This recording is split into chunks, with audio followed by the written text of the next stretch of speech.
안녕하세요. 도시책방을 찾아주셔서 감사합니다. 여러분 동화책 많이 읽으세요? 동화책 하면 사실 어린이들이 읽는 책이라고 생각을 하잖아요. 근데 저는 동화책이야말로 어른들을 위한 굉장히 좋은 책이라고 생각을 해요. 사실 어렸을 때 동화책 읽었던 기억은 거의 없거든요. 제가 기억하는 동화책은 정말 디즈니랜드에서 각색한 책들이 전부였고, 오히려 어른이 돼서 약간 마음이 힘들거나 아니면은 현실을 도피하고 싶거나 어떤 스트레스가 많을 때 동화책을 펼쳐보면 굉장히 거기에 나오는 화려한 색깔이라든지 따스한 이야기들로 저는 위로를 많이 받았는데요.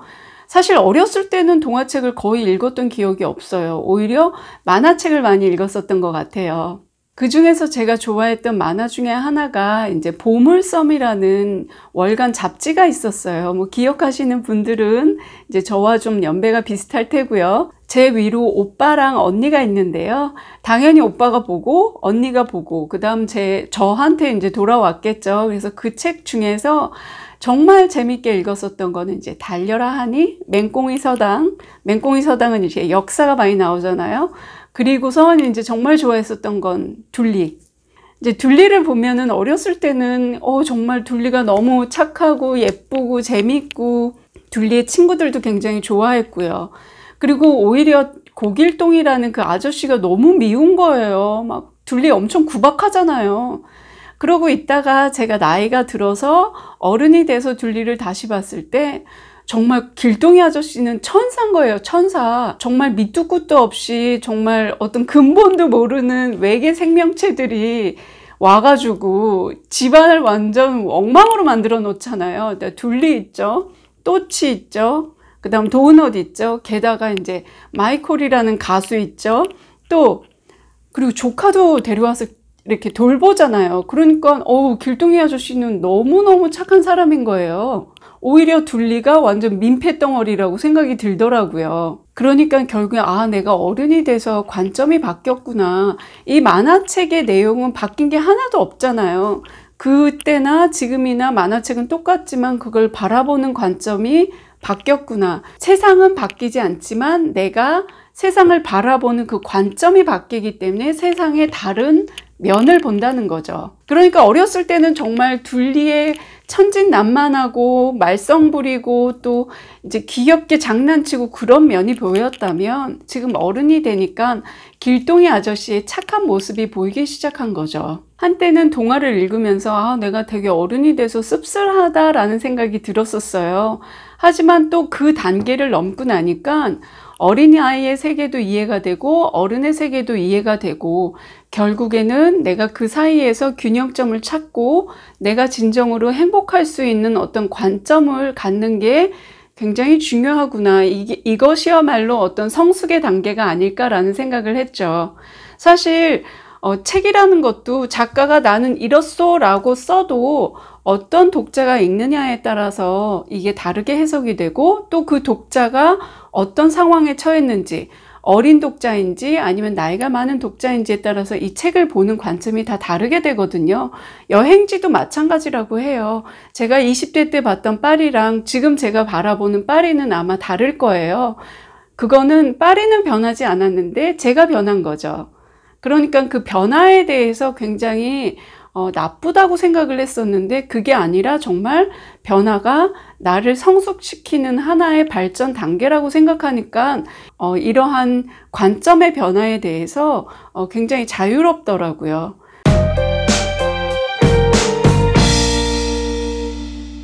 내 세상을 넓히기 위해서는 다양한 세상을 다양한 각도로 바라보는 게 굉장히 중요한데요.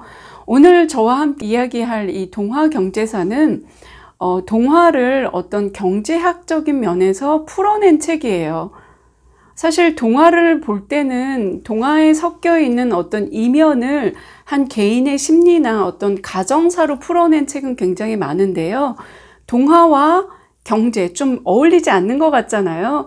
어린아이의 어떤 순수한 이 마음 속에서 그 이면에 감추어진 어떤 경제사적 어떤 인간의 욕망, 돈에 대한 욕심을 풀어낸 책입니다. 사실 우리가 알고 있는 동화는 대부분 디즈니에서 아름답게 각색한 이야기들이거든요. 원전을 보면 사실 동화가 굉장히 잔인해요. 뭐 예를 들어서 신데렐라 같은 경우에는요.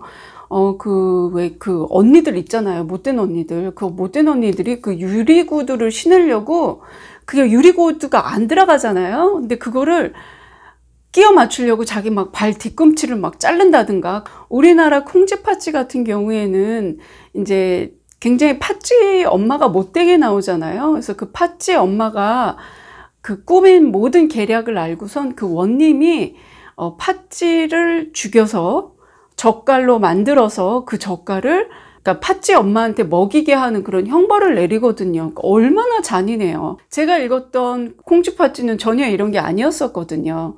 그러니까 아이들한테 어떤 교육적으로 우화를 만들어주기 위해서 이렇게 각색을 한 거는 있지만 오리지널로 원전은 굉장히 잔인하다는 거.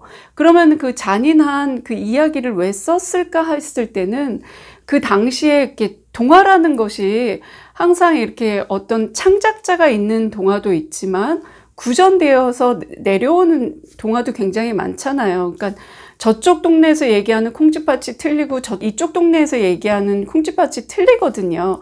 근데 그걸 모아서 하나의 어떤 필경사가 그걸 써서 이제 내려왔을 때는 이제 많이 각색이 되고 윤색이 됐겠죠. 근데 분명히 이 또한 시대적 배경을 반영하기 때문에 이 책 같은 경우에는 특히나 더 정치나 사회의 어떤 개인의 심리가 아닌 자본주의가 발달했을 무렵의 동화를 경제학적으로 풀어낸 책입니다. 이 책은 80일간의 세계여행, 성냥팔이 소녀, 플란더스의 개, 피노키오, 브레멘의 동물음악대, 오즈의 마법사, 밤비, 엄마 찾아 산말리, 걸리버 여행기, 꿀벌 마야의 모험, 빨간머리 앤, 찰리와 초콜릿 공장, 로빈슨 크루소, 허클베리 핀을 경제사적 관점으로 바라보죠. 지금 열거한 15권의 책을 다 읽으신 분들도 있을 테고요. 아니면은 뭐 조금만 읽으신 분들도 있고, 아니면 전혀 읽지 않았지만 대부분 우리한테 다 알려진 책들이잖아요. 그리고 그 책들이 우리에게 전달하려는 어떤 교훈적인 메시지도 잘 알려져 있습니다. 그러니까 동화를 통해서 보여줄 수 있는 어떤 인간의 욕망, 그리고 그 뒤에 숨겨져 있는 어떤 자본주의에 보이지 않는 손을 굉장히 잘 분석해낸 책이라고 생각을 합니다. 그러니까 이 책의 중심은 동화가 아니라 경제사입니다. 왜 한국어는 중요한 말이 나중에 나오잖아요. 그러니까 여기에서 중점이 되는 건 경제사인데 자칫 지루하고 딱딱할 수 있는 어떤 경제 이야기를 동화와 함께 풀어냈기 때문에 경제에 대해서 좀 궁금하다, 좀 약간의 내가 경제적 지식이 필요할 것 같다, 아니면 초기 자본주의의 발달에 대해서 좀 궁금하다라고 생각이 드시면 저는 이 책을 추천해 드립니다. 너무 딱딱하지 않고요. 그리고 지금까지 우리가 알고 있었던 동화를 분석했기 때문에 그 속에 담겨있는 여러 가지 시대적 배경을 동시에 알 수 있어서 저는 굉장히 유익한 교양서라고 추천을 합니다. 그리고 이 동화라는 게 굉장히 아름답고 서정적인데 이 책을 읽고 나니까 약간 동심파괴? 동심파괴까지는 아닌데 이런 보이지 않았던 무엇인가가 있었구나라고 생각이 드니까 약간의 동심파괴라기보다는 내가 세상을 보는 눈이 한층 조금 더 넓어졌구나라는 생각이 들었어요. 예를 들어서 피노키오를 보면은 어렸을 때는 피노키오 이렇게 보면 나 거짓말하면 안 되겠다. 거짓말하면은 코가 길어지는구나.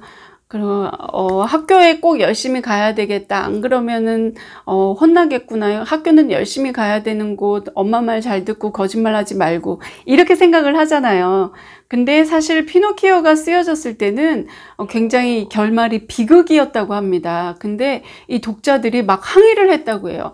이렇게 하면 어떡해요? 그래서 속편으로 다시 썼고, 그 속편에 같은 경우에는 무솔리니라는 이태리의 어떤 전체주의 독재자가 나왔었고 어떤 산업화를 일으켜야 됐기 때문에 정말 말 잘 듣는 어떤 전체주의적인 교육이 필요했다고 합니다. 그래서 어떤 학교에서 말 잘 듣는 아이라는 어떤 상징적인 인물을 만들어낸 게 피노키오였고요. 또 다른 예로 밤비 같은 경우에는 밤비 너무 귀엽잖아요. 디즈니랜드에서 막 이제 막 태어나서 다리 막 벌벌벌 떨면서 막 일어서려고 혼자서 아등바등하고 그러면서 막 숲속을 뛰어다니면서 숲속을 배우는데 밤비라는 어떤 예쁜 사슴은 유태인이고 거기에서 사냥꾼이 나오는데요. 그 사냥꾼은 바로 나치 정권을 비유했다고 해요. 또 다른 예로 이제 엄마 찾아 산말리 같은 경우에는 저희는 이제 다른 TV 영화나 아니면 만화로 저는 접근을 했는데요. 왜 엄마를 찾아서 이렇게 멀리 떠날까? 배 타고 산 넘어 물 건너 이렇게 가잖아요. 그게 바로 이태리의 어떤 이민 시대, 이태리에서 아르헨티나로 많은 이민이 이루어졌던 어떤 사회적인 배경을 책에서 잘 설명해 주고 있습니다. 빨간머리 앤 같은 경우에는 앤이 계속 자전거를 타고 다니잖아요. 그래서 그때 당시에 여자가 어떻게 자전거를 탈 수 있게 됐는지, 그리고 자전거가 상징하는 게 무엇인지 이런 것도 나오는데요. 제가 다 얘기를 하면 정말 이 책의 재미가 없어져요. 그러니까 책이 어렵지 않고 우리가 익히 알고 있는 얘기를 분석했기 때문에 굉장히 재밌고요. 다양한 시각을 볼 수 있어서 저는 굉장히 도움이 됐었습니다. 어떤 분들은 동화를 이렇게 굳이 분석해야 될 필요가 있어? 동화는 동화로 내버려둬도 되잖아. 왜 굳이 동심 파괴를 하면서까지 이렇게 뭐 이야기를 갖다 붙일 수가 있어? 막 이렇게 얘기할 수도 있거든요. 근데 물론 그분 말도 맞아요. 근데 저는 한쪽으로 치우쳐진 어떤 사고방식보다는 이럴 수도 있고 이런 관점도 있고 이런 분석이 있다면 저런 분석이 있다는 것도 알려드리기 위해서 저는 이 책을 선택을 했고요. 경제사라는 게 굉장히 도표도 많이 나오고 딱딱할 것 같고 좀 정말 관심 분야가 아닌 이상에는 선뜻 나서서 책을 읽기가 어려운데 이 책은 굉장히 좋습니다. 그런 면에서 읽기 쉽고 재미나게 풀어놨기 때문에 저는 굉장히 추천해드리고 싶어요.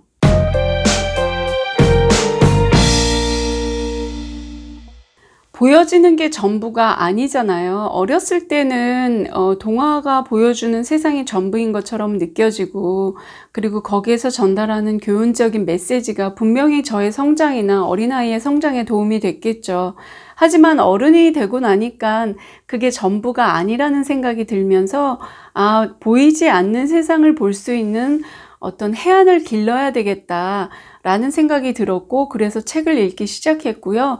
이 책은 그렇게 우리가 보이지 않는 세상을 분석해 준 책이기 때문에 뭐 이분이 분석한 게 절대적으로 옳다 그르다라고 한다기보다는 또 다른 이러한 관점이 있다라는 걸 굉장히 잘 풀이해 준 책인 것 같아요. 옳은 것만 옳다고 보게 되면 사실 그 또한 저는 한쪽으로 치우쳐진 거라고 생각을 해요. 그래서 어느 정도 나이가 들고 성숙한 단계에서는 무엇이 옳고 그른지 이게 두 가지를 비교해 봐야 되고 뭐 세 가지가 될 수도 있고요. 그 후에 나한테 가장 잘 맞는 거, 나를 행복하게 해주는 것을 선택하면은 그게 옳은 거거든요. 근데 이거 한쪽으로만 본다기보다도 여러 가지 옵션 중에서 내가 하나를 선택할 수 있다는 거, 그게 어른인 것 같아요. 어른이 돼서 동화를 보는 눈도 조금 다르게 볼 수 있고요. 동화가 보여주는 세상이 전부가 아니라는 게 이제 나쁜 건 아니고요.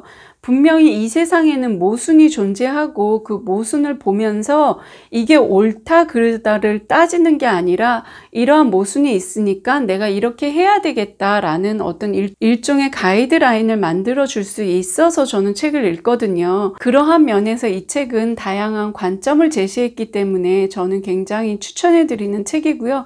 재밌어요. 그리고 굉장히 쉽게 읽힙니다. 그리고 두 번, 세 번 읽어서 또 하나 나의 어떤 일종의 상식으로서 갖고 있어도 좋은 책이고요. 어떤 술자리나 이야기 모임에서 야, 옛날에 우리가 알고 있었던 밤비가 그 밤비가 아니래 라고 이야기할 수 있는 일종의 대화거리도 제공할 수 있죠. 이 책은 기존에 내가 알고 있었던 이야기를 약간의 비틀기 또는 꼬임 또는 다른 면으로 봤기 때문에 책은 읽기가 쉽고요. 그리고 또 다른 시각을 제공할 수 있어서 저는 굉장히 도움이 된 책이라고 생각을 합니다. 이 책을 뭐 굳이 리뷰를 해서 일일이 다 설명하는 거는 이 책의 스포일러가 될 것 같아서 이 정도로만 하고요. 지금까지 저와 함께 도시책방에 머물러 주셔서 감사하고요. 여러분의 구독과 좋아요와 댓글 저에게 큰 힘이 됩니다. 그럼 다음 영상으로 만나 뵐게요. 또 놀러 오세요. 감사합니다.